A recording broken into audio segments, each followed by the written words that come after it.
Hey, it's Don the Auction Professor. Today we're going to talk about another bolo. Today we're going to talk about tiles in general. We're going to talk about a wide variety of tiles. There's not just one type. It's not just pottery that's worth a lot of money or ceramics. Let's hop over there now and show you exactly what we're talking about. So with tiles, just like any other category, the majority of them aren't worth a fortune.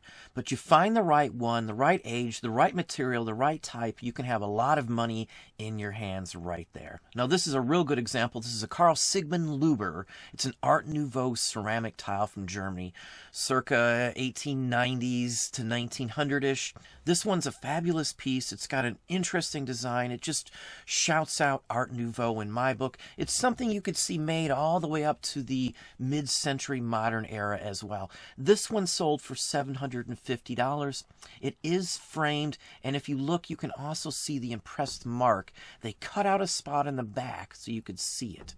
Very nice one. Now, I didn't separate these by price. We're just talking about types more than anything else. It's the types that you want. So you'll see them bouncing all over in prices today. Most of the time, I sort them from highest to lowest or lowest to highest, but I didn't think that was necessary today. Now here is a mid-century modern, basically the same thing. This is a copper tile. A lot of the times it'll be enamel or a form of glass on the top of these for color. It'll be in a sheet of copper, and the rounded edges and such forth will be made from the enamel or the glass. This is a very fine example.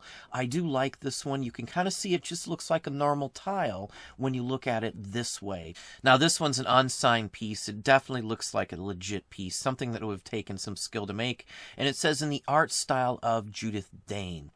Nice price, almost $2,000 for this one here. So just an excellent example of one of these mid-mod century ones. They don't have to be signed to still carry a value. It's very obvious from the style, the artwork itself, that this is a vintage piece. Now here's an interesting one. This is William D. Morgan. It says Ruby Luster. That's the color scheme that you have on the face of this. This is circa 1880s. Rather nice one. These would have been used for like centerpieces around fireplaces and kitchens and things like that back in the day. These are still salvaged out of old buildings. They'll cut them out, yank them off the walls, or in some cases they'll save the entire fireplace or surround that these came in. Rather nice one here, $1,571 in U.S. currency.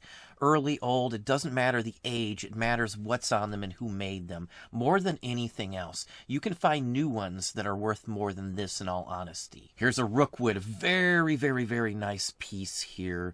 It's glazed on the top, just a fine example of what you would see in this era. Very nice. The Tree of Life, this one's titled. Now this one says architectural tile again, around a fireplace, outside in a building, a center beam going around with a pattern or something along that line. Just a supreme example. Some of these are very thick. Most of the Rookwood tiles are marked with the Rookwood pattern as well. Rookwood pottery in general does sell extremely well these days. Now here's a Groobie. This is out of Boston. This is a Boston company that made some fine tiles. These were used for surrounds, again, fireplaces and such forth in halls, kitchens, bathrooms, tile work, wherever tile work would be, you would find these. These still have the mortar around them from them being cut off of a building or a swimming pool. I think these were actually removed from. These are extremely sought after. This brand, this version, this design. Groobie pieces of any type are extremely hard to come by, so they will always sell. Architectural salvage companies many times run into these, and sometimes if you're lucky, you can score some very nice pieces at one of those types of establishments. Now here's a Susan Espinosa piece from the mid-century again, mid-century modern. This one just screams out 60s and 70s in my book, and they've got it dated 75. Very nice. This would be considered mural because it goes together. We'll show you a few more. These are made just like this. This is all you would have gotten. Most of these would be mounted already. Some people make tables or will frame them as a mural to mount on the wall as well. Excellent example. You can see the price, $500 basically on this one here. Most of these Espinosa ones will be signed also, so rather nice example. Now here's a California China Products Company one. It's marked on the back just as such. Sometimes you'll have artist signatures on the back as well. It's an arts and craft, very obviously by the style, the color, and the techniques. It's got a matte glaze as well. A lot of these would be matte. And again, fireplace or just a decorative piece that would have been framed. Even if these were from a fireplace at one time, nowadays people will have them framed so they're not damaged, and they can hang them in rooms or wherever they want. They're not going to mount these down anymore for the most part. Now this is a hand-painted Rosenberg, and it will be marked as such on the back, probably with a crown if I'm not mistaken. In fact, there you can see the mark as well. Rather unique. Sometimes they'll have secondary marks, which are usually date codes and artist codes on a lot of these sorts. Most of these, even if they're not done by a very well-known artist, as long as they're well done and show the intricacy and the details and the ability of the artist, will still sell for some decent money. Especially when they're framed like this. Of course, if they're signed and done by a major company like Rosenberg, they will go for a lot of money. $3,261 for this one framed. Excellent example on this one. Now this next one's a Delft tile. Dutch tile, of course. It's by Philip Sadie, circa 1800s. These are one of the ones that I have to use a book or a source for to tell who made them and when they were made. There are so many different varieties, versions, and artists on the Delft that you need some sort of material. It's available online. I do have the Pottery Bible Dictionary, which has most everyone in it. Very fine example here. Women Cleaning Potatoes is the title of this one. $456. Most Delft tiles I will take a shot on if they're cheap enough. Something like this, though, you would need to look into if you're going to spend some money to buy it, to turn around and resell. They do sell. Most of them do anyway, at least the vintage ones. Very nice example.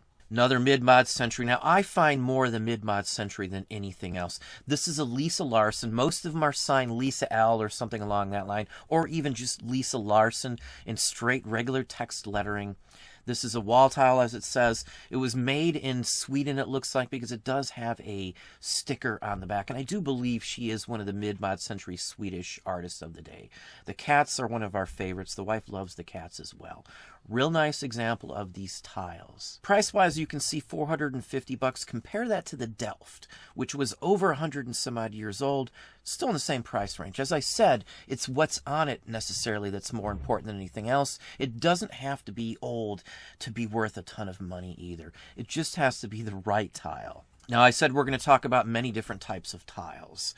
This is off the Space Shuttle, or at least a sample of them. They gave these away at some point. Now, when we lived in Florida, we used to go to Cocoa and drive up the coast all the way up to Daytona. Sometimes these would show up in some of the pawn shops and collectible stores as well. Something unique. People that worked there could have had one of these. The companies did actually give some of these away from what I understand. Now, if you look on eBay, you'd be surprised. There's a bunch of these that have sold. Some of these only for $100, a couple $100. Some of them much higher, depending on whether they were samples or from the shuttle itself. So this isn't something strange. If you live in Florida or some other areas, these do show up occasionally. So don't write this off as something you will never find. You can see it's not super expensive, $450. Maybe something that shows up at an auction for $150, $200.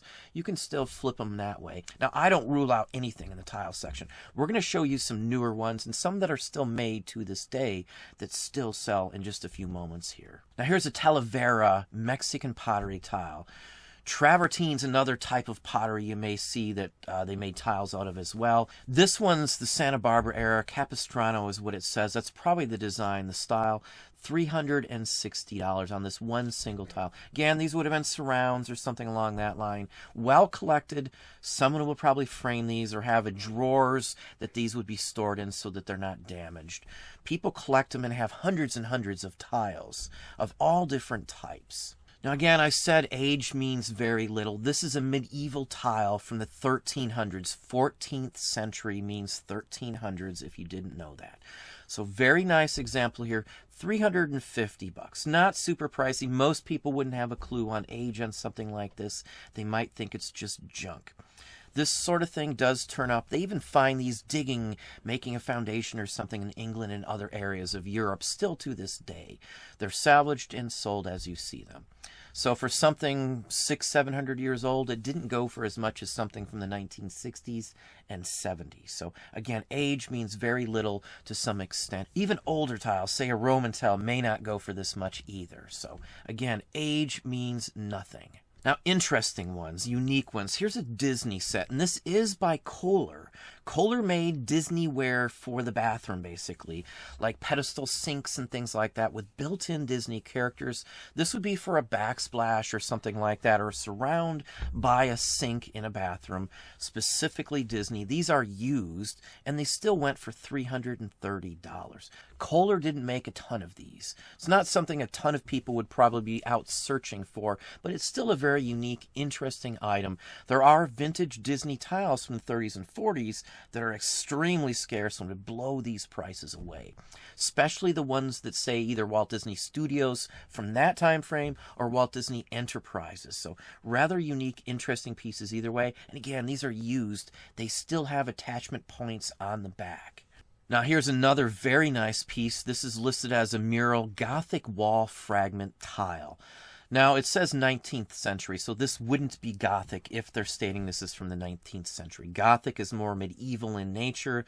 This is more like a flow blue, I would say, or a Delft style in the coloring scheme of this. Very nice. You may have been able to just buy the centerpiece, Jesus on the cross, and then actually had to buy the framework separately. I've seen similar frameworks around many different items, so it may not have originally went together, but they're probably from the same time frame. $950 with free shipping on this. Most of these mural pieces that go together and make a single design will usually sell for something. I don't think I've ever held on to one in all of these years more than a few weeks of any of these sorts of things. The religious ones go extremely well also. People will do them for like a garden surround or in their yard even or outside. Very unique, very nice piece. Hand painted for sure. Even a reproduction of this will sell for some good money. Now here's another interesting piece. This is newer. These are still being made. Syd Dickens makes these. These are from original molds that he makes. This is just plaster. It's been glazed in the whole works.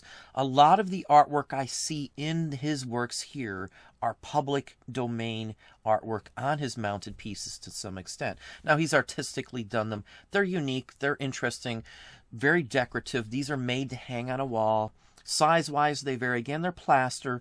They're all marked, every one. One interesting fact on this one here is he's titled it based on an Irving Berlin line from a song. Again, another public domain Irving Berlin piece, which was discussed in another one of my videos here. So, rather nice one here. The Santa one is retired. He only makes them for a certain length of time. This is all plaster, basically. Nicely glazed. Probably the design is embedded into a glaze on the top, would be my guess, over the plaster work. Rather nice, rather unique. Something people could do on their own. I'm not sure where he came from, but some of these date back to the early 90s, if I'm not mistaken. I still find these, and I run into some of these pieces at thrift stores, garage sales, flea markets, and auctions as well. State sales as well, too. $1,000 on this one. Some of his are extremely scarce and very sought after, mostly the holiday seasonal ones. Now this one looks like a copy of a medieval piece from a ceramic tile, and that could be where this came from. Now if you buy some vintage early tiles that are embossed like this, you could do your own design work just like this. Again, it's marked the same way. They're numbered, they're all in order. This is a zodiac sign as well. $120. Not super expensive. This one was made between 2008 and 2017, so he made them for a little while here.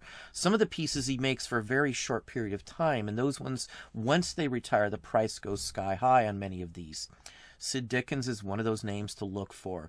These just show up, and most people don't think much of them because the designs aren't so fancy or something very interesting to some people. But I scour for some of these. We found many of these in the past as well. Now, one more to show you the variety of these. Some of these are signed on the back by him. Some of these come from a series as well. This one I do love. This is a giant squid, basically, with a nice, interesting pattern. So, I mean, you can do so many things. This is a piece of wall art. He can sell these all over as a new item, straight from his site as well. All marked on the back, just as I said. This is signed and numbered. LE18 he put, but it's actually LE19, limited edition 19. So this is 19 of however many of these he made. $319. Now, one other one is Houston Lou Spirit tiles. Now, these are copper with a glass glaze over them. Solid copper. It's basically a hollow box with a round hole on the back for most of these. Most of these came in a box. Most of these have hairline cracks and things like that. Again, it's a piece of copper and it bends and moves, so you will get cracks in these. They're made to look old. They're made to be decorative. They're made to hang on the wall. This is just one example. A lot of the artwork on some of these is so generic, but it's the style, the construction, the name that sells these. Again, limited, mid-century or newer on these as well. There's dozens of different makers just like this in these tiles. They're basically just decorative pieces. They'll be in the wall art section on eBay or on Amazon or some site like that. Very interesting. Again, these are newer pieces, so age isn't necessarily the factor. These are things you may show up. Again, this will be marked as well. But that's what I have for you today. Well, there you are. Hopefully that gave you some ideas and some thoughts. If you enjoyed this video, please hit that like button down below. You can also hit the bell icon to be notified if I post new content or go live. Subscribe and tell all your friends.